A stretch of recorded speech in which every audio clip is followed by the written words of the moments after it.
अभी चैनल को सब्सक्राइब करें और ब्रेकिंग न्यूज अलर्ट हासिल करें।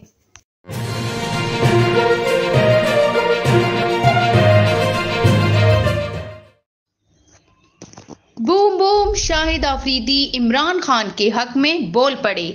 अपने ट्विटर पैगाम में शाहिद आफरीदी ने कहा है, ताकत का बेदरेक इस्तेमाल, चादर चार दीवारी का तकद्दुस पामाल, लाठी गोली की यलगार। अमरीयत तो हो सकता है, जमहूरियत हरगिज नहीं।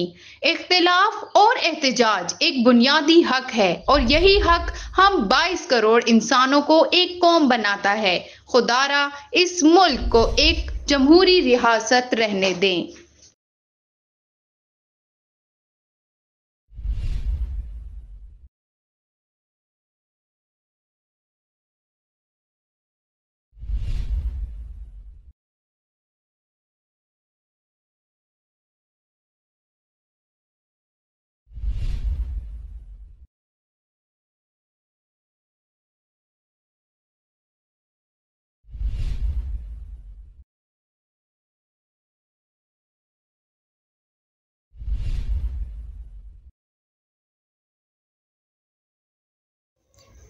अभी चैनल को सब्सक्राइब करें और ब्रेकिंग न्यूज अलर्ट हासिल करें।